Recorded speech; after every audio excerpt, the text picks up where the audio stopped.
Olá, bom dia, boa tarde, boa noite. Meu nome é Ricardo Bulhões. A gente está continuando a segunda parte da nossa aula de aquisição de bens móveis. A gente vai falar sobre outras formas de aquisição originária diversas, por exemplo, do uso capião, da ocupação, da descoberta. E agora a gente vai dar continuidade falando de tesouro, descoberta de tesouro, porque o Código Civil, em outros artigos, aborda exatamente este tópico. E aí a gente vai dar a sequência da nossa aula, perfeito? Então, sem perder tempo, vamos dividir a tela e bora lá. A tela está dividida, o Código Civil já está aberto. E bora lá. Nossa aula de hoje é a parte 2, a aquisição, ou seja, formas de se adquirir a propriedade de bens móveis. A aquisição de bens móveis. É sobre isso que nós estamos falando. E agora a gente vai falar sobre descoberta de tesouro. Tesouro. Quando pensamos tesouro, é importante a gente falar, estamos pensando aqui de bens de valor. Mas o legislador, lá no artigo, o Código Civil está aberto, vou até colacionar, lá no artigo 1264, ele vem abordar o achado de tesouro. Vou botar a mesma nomenclatura, achado de tesouro. O legislador vem abordar o que pode ser considerado tesouro e de quem é a propriedade daquele bem móvel.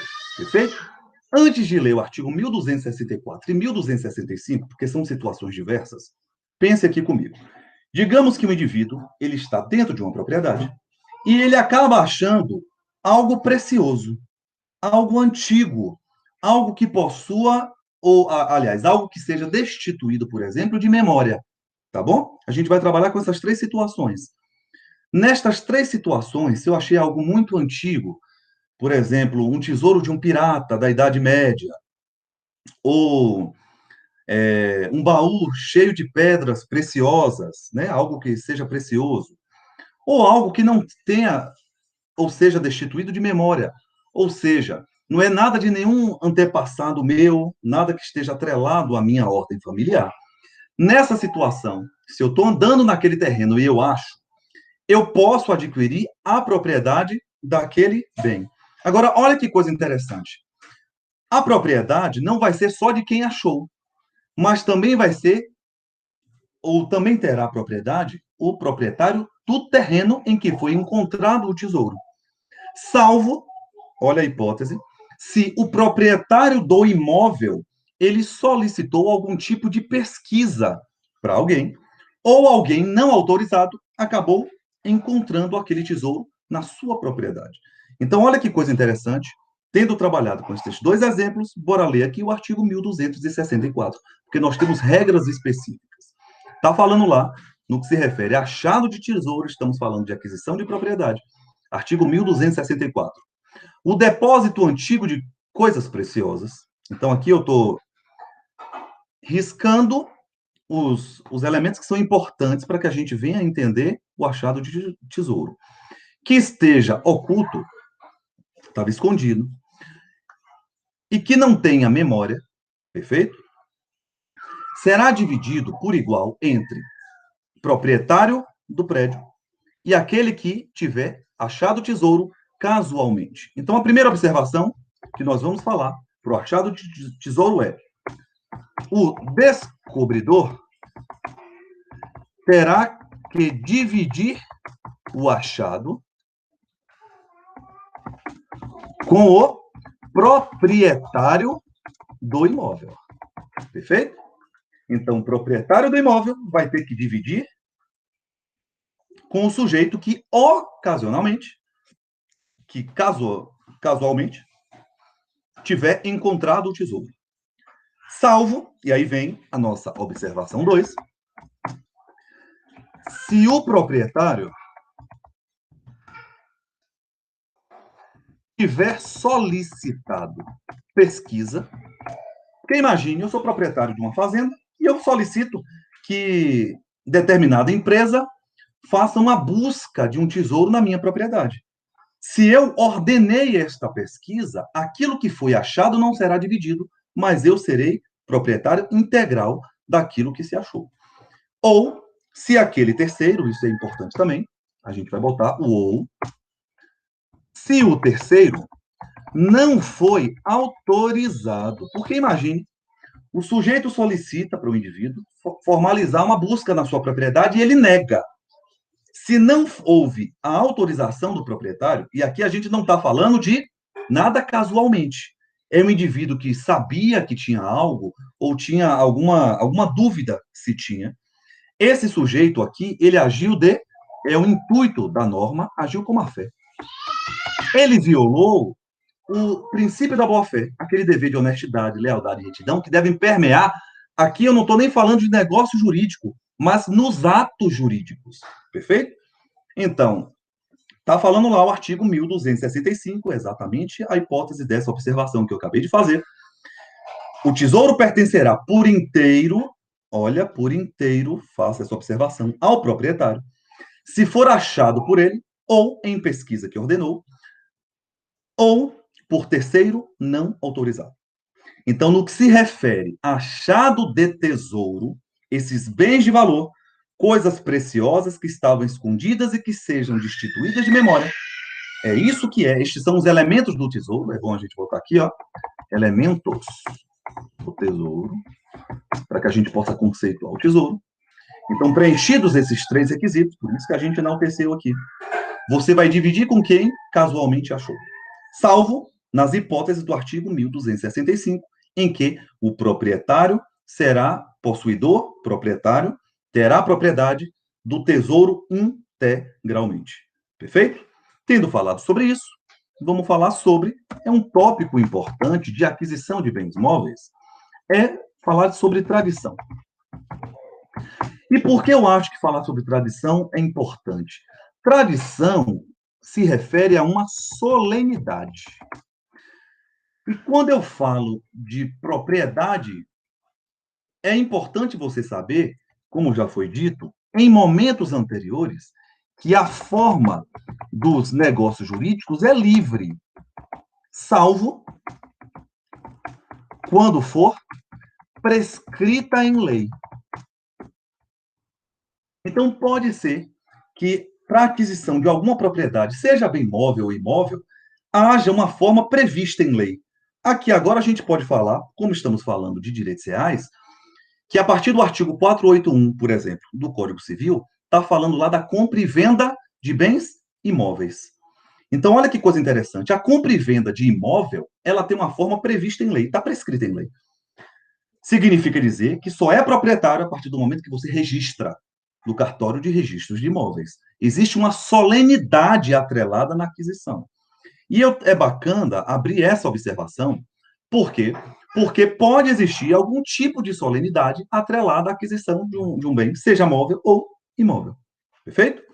Tendo dito isso, a gente está dando a sequência na nossa ministração. Vamos falar aqui sobre um tópico importante, uma outra modalidade, na verdade, de aquisição de bens móveis, que é isso que estamos falando, que é a especificação. A especificação está prevista ali no artigo 1269 ao artigo 1271 do Código Civil. Perfeito? Mas o que é a especificação? Deixa eu só do Código Civil. Se trata aqui de uma transformação de matéria-prima em obra oficial. Esse é o conceito de especificação. Então, perceba. Digamos que o sujeito ele seja um pintor e eu entrego para ele uma tela em branco. Um indivíduo faz uma obra de arte. Poderia existir a pergunta: quem é o proprietário daquela obra? É o dono da tela ou o sujeito que a pintou? E a resposta para isso é o sujeito que a modificou. Todo indivíduo que transforma matéria-prima em uma obra oficial, em uma obra de arte, no nosso exemplo, ele será o proprietário daquele bem móvel. Bora ver o artigo 1269 e 1271? Bora ler o Código Civil. 1269 a 1271. Olha que legal, eu nem vou me atentar a todos os incisos, apesar de que eu vou colacionar aqui para vocês. Fala lá o artigo 1269. Aquele que, trabalhando em obra-prima em parte alheia, obtiver espécie nova, desta será proprietário. Olha que coisa interessante. Então, essa daqui, eu vou modificar aqui o Código Civil. Essa é a regra. Perfeito? Ele modificou, ele é o dono. O sujeito entregou um barro, o indivíduo construiu uma obra de arte. O sujeito que modificou, ele será o novo proprietário, ele será o proprietário. Perfeito? Agora, tem uma observação que isso daqui é exceção à regra. Perceba, digamos que eu tenho aqui dois pedaços de madeira. Digamos que eu junte estes dois pedaços de madeira e construa uma obra de arte, uma cruz. Pela regra, eu sou o quê? O proprietário dessa obra de arte. Mas existe uma exceção. Porque se você puder retornar ao status quo, o que é isso, Ricardo? Se você restituir a forma anterior, se for possível, agora você pode retornar a propriedade destes palitos a seu proprietário originário. Perfeito? Então, qual é a regra que nós estamos trabalhando aqui? A regra é o seguinte: todo sujeito que construir espécie nova será um novo proprietário. Perfeito? Então, bora botar isso? Eu vou botar só uma observação, porque a transformação está atrelada à espécie nova. O sujeito construiu algo novo, salvo se você não puder retornar ao status quo, ou seja, restituir a sua forma anterior. Tá bom? Se você não puder deslocar mais, imagine, pintei uma tela. É possível tirar a tinta da tela e devolver a tela? Não é possível. Então, o proprietário será o dono da tela. Agora, existem algumas especificidades acerca da responsabilidade.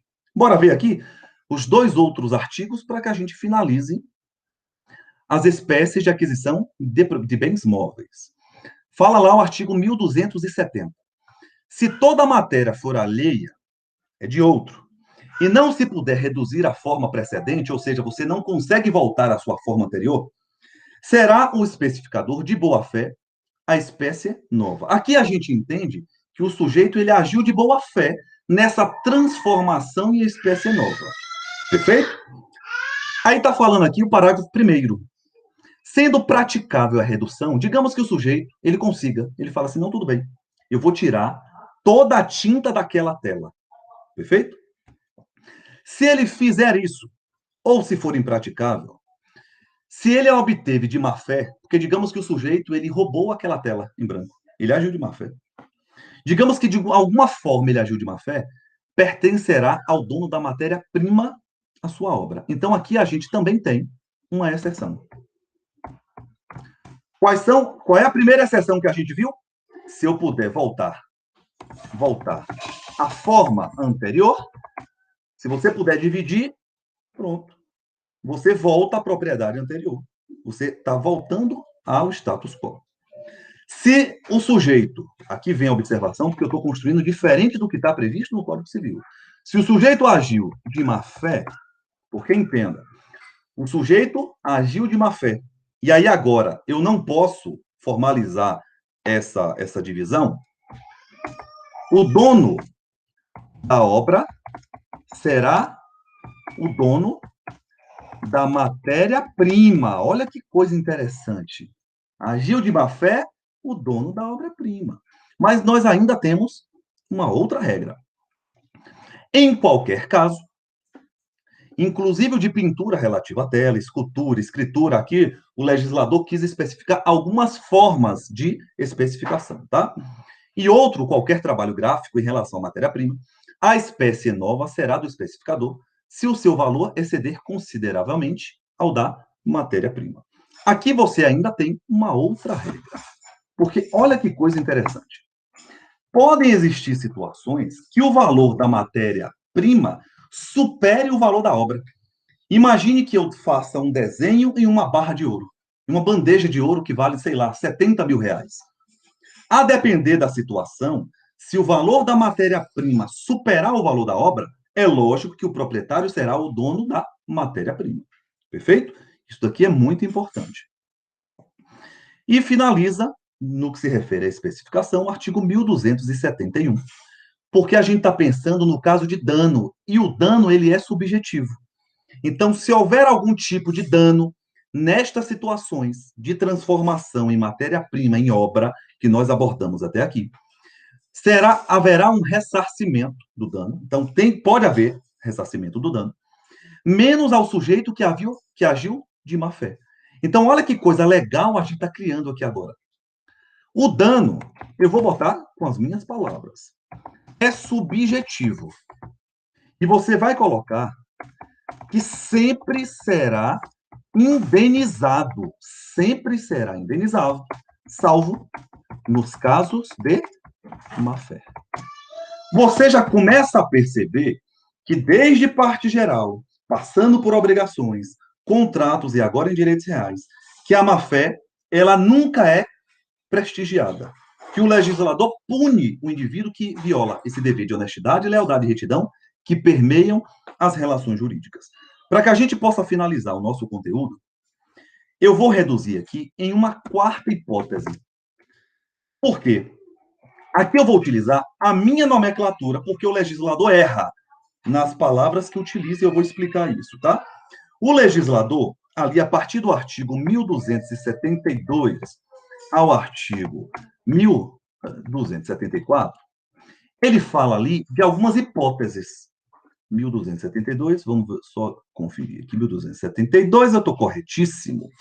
A 1274, o legislador, eu vou botar até o título, ele fala de 3 hipóteses de aquisição de propriedade.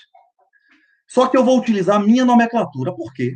Porque comissão é uma nomenclatura que se confunde com outros institutos do direito civil.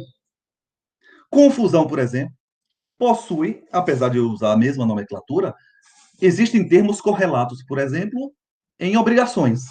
Mas não é aquela confusão obrigacional que estamos falando aqui. E eu vou usar o termo que a doutrina especializada utiliza para falar de comissão, perfeito? Para eu, antes de ler, eu vou diferenciar. Vamos diferenciar. Confusão. E que, Ricardo? Espera aí, eu vou botar aqui. De comistão. Eu não vou utilizar o termo comissão, vou utilizar o termo que a doutrina especializada utiliza, comistão, de adjunção. Ricardo, o que é confusão? Conceito simples. O legislador não faz e a gente vai fazer. Perfeito? Confusão se refere à mistura de líquidos. Imagine, um sujeito tem uma Coca, o outro tem a Fanta. Eu juntei, fez algo novo. Quem é o dono? A gente vai conversar sobre isso. Comistão refere-se a quê, Ricardo? Bora anotar isso? Comistão refere-se à mistura de sólidos. Não é líquido, misturei sólido. É sobre isso que a gente vai falar. E o que é adjunção? Adjunção é a justaposição de uma coisa sobre outra. Justaposição de uma coisa sobre outra. Então, olha que coisa legal. Se eu misturei líquidos, quem é o dono? Se eu misturei coisas sólidas, quem é o dono? Se eu justaposicionei coisas sólidas e eu acabei criando algo novo, porque, entendo, ó, aqui eu estou falando de criação de algo novo, perfeito? Se eu criei algo novo, tanto na confusão, comistão ou adjunção, quem é o dono? A gente vai falar sobre isso. Mas se o legislador não conceitua, convém a nós que estamos estudando aqui diferenciar confusão, comistão de adjunção. Você já entendeu por quê nós utilizamos uma terminologia diferente. Se você for lá na obra de Flávio Tartucci, Venosa, Maria Helena Diniz, Pablo Stossi, Pamplona, Anderson Schweber, Cristiano Chaves, Nelson Roosevelt, não importa. A doutrina trabalha com uma outra nomenclatura. Perfeito? Bora lá. São só 3 artigos. Artigo 1272. As coisas pertencentes a diversos donos, confundidas, você já sabe, é líquido, misturadas, você já sabe, ou é sólido, ou adjuntada, você já sabe, sem o consentimento destes, continua a pertencer-lhes, sendo possível separá-las sem a sua deterioração. Então, aqui agora a gente tem a primeira regra, perfeito? Se for possível, bora botar isso? Porque é tanta regra em relação a isso. Primeira regra. Se for possível a separação, cada detentor será proprietário de sua cota-parte. Entendeu qual é a detentor? Detentor será proprietário de sua cota-parte. É isso que está falando aqui a regra. Agora vamos ver aqui as exceções. Ricardo, não é possível separar. Então, tudo bem. Mas é possível, Ricardo, mas eu vou ter que ir lá na NASA e eu vou ter que pagar $1 milhão para separar isso daqui. Então, olha que coisa interessante. Se não for possível, não é possível. Ou se for muito caro, subsiste um indivíduo, o todo. Então, a gente vai levar a coisa enquanto todo, perfeito? Porque você não pode fracioná-la. Cabendo a cada um dos donos o quinhão proporcional ao valor da coisa que entrou para mistura ou agregação. Perfeito? Então, a gente está criando aqui uma outra regra. Bora botar a regra. Olha quanta regra. Às vezes, no direito, a exceção é mais importante do que a regra. Se não for possível a divisão, eu vou utilizar as minhas palavras, porque eu tenho que ser facilitador no conhecimento. Ou for muito caro, cada um será dono do todo, ó. Cada um será dono do todo. Você não fraciona isso daqui. Perfeito? Cadê? Resguardados as suas devidas proporções. Resguardadas as suas devidas proporções. Perfeito? Então, se o sujeito juntou, por exemplo, 90% de líquido e o outro 10%, eles serão em um condomínio, a doutrina ainda fala isso, ó, é uma observação da observação. Essa é uma espécie de condomínio obrigatório. Ou seja, você tem vários donos para uma coisa só, cada um detentor da sua parcela, da sua cota-parte. Perfeito? Do seu quinhão, porque é a terminologia utilizada pelo código, a gente já está acabando a aula. Parágrafo 2º. Digamos que, nessa junção de líquido, sólido ou sobreposição, perfeito? Você consiga diferenciar o que é um bem principal de um bem acessório.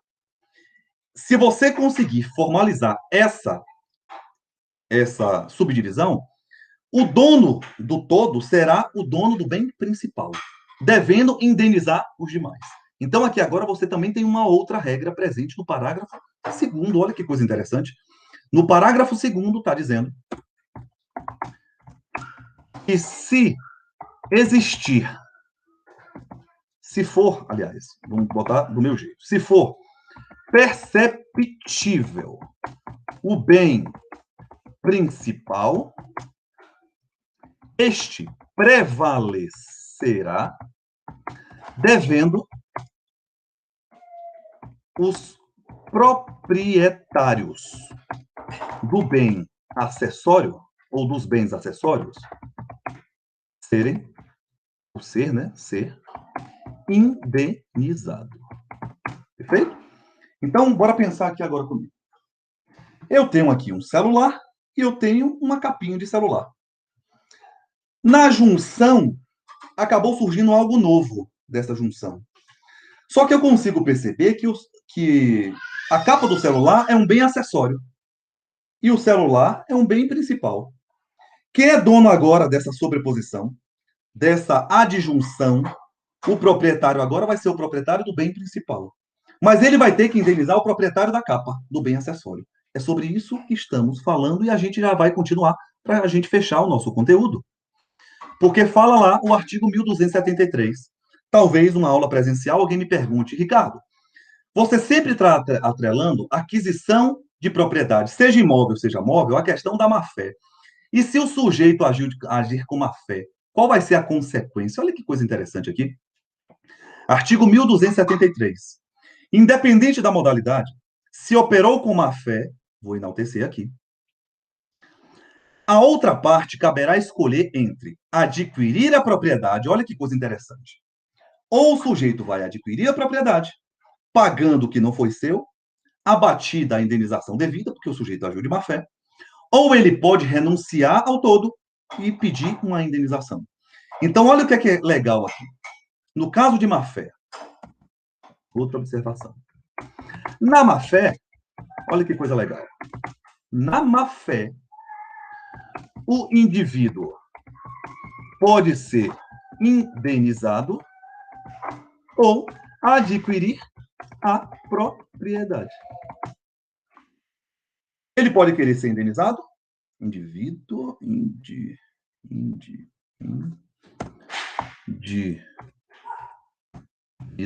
Ele pode querer ser indenizado. Indivíduo. Ou ele pode querer adquirir a propriedade.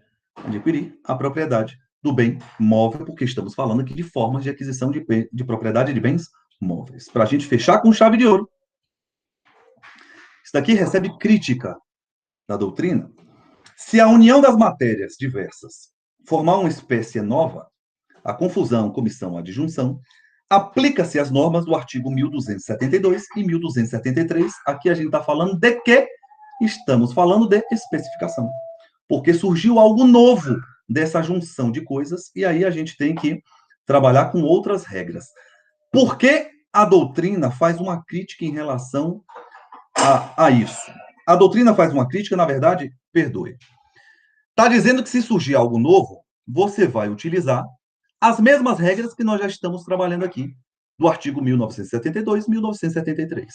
Mas aqui, esse artigo, vou botar isso aqui, ó, recebe crítica da doutrina. E recebe crítica da doutrina por quê? Porque o legislador falhou para a doutrina.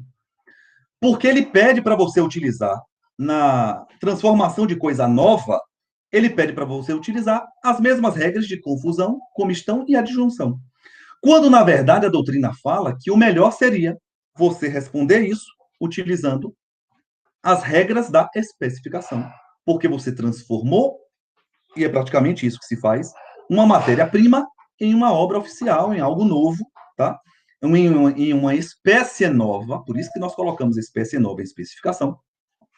Então, em função disso, a doutrina fala que talvez fosse melhor você utilizar as regras da especificação, embora o legislador tenha trazido um outro regramento. Aqui, nós finalizamos o nosso conteúdo de aquisição de bens móveis. Quero agradecer a você pelo prazer que foi essa ministração. Desejar toda sorte de bênção para você. Forte abraço, Deus abençoe, tamo junto, valeu!